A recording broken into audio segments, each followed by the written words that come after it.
Good morning everyone, তোমরা সবাই কেমন আছো? আমি ভালো আছি। আজকে শনিবার। একটা সময় ধরো কোনো মানুষের একটা হেল্প পেলাম, অসময় সেই হেল্প তার কাছ থেকে পেলাম, কিন্তু সে হয়তো তার মন থেকে চায়নি হেল্প করতে, কিন্তু সে করেছে।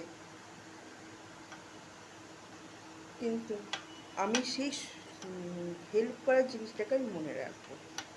এবার সে যদি অনেক সময় আমাকে অ্যাভয়েড করলো, বা আমার থেকে একটু দূরে থাকলো, বা আমার কীরকম একটা একটা ধরো এমন একটা ব্যবহার করে ফেললো, সেটাকে আমি ক্ষণিকের জন্য একটু হয়তো মনটা একটু খারাপ হবে, একটু তাকে নিয়ে একটু বলবো।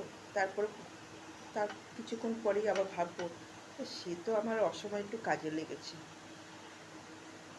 থাক, যা করেছে তার যেটা মনে হয়েছে করেছে, আমি সেটাকে মন থেকে সরিয়ে ফেলি। এটা আমার ক্ষেত্রে হয়।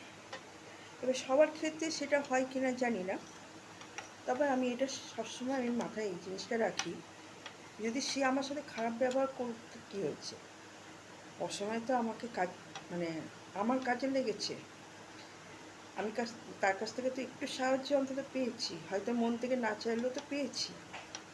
এটাকেই মনটাকে সান্ত্বনা দিই। তা সেইটাই অনেক কিছু, মানে কিছু কিছু জিনিস অনেক কিছু মানিয়ে নিতে হয়, অনেক কিছু নিজেকে সামলে নিতে হয়। কেন, সমাজটা নিয়েই তো আমাকে চলতে হবে, ৫টা মানুষকে নিয়ে আমার চলতে হবে। আর অসময়ে যাকে আমি পাশে পেয়েছি তাকে তো কখনো আমি দূরে সরিয়ে দিতে পারি না।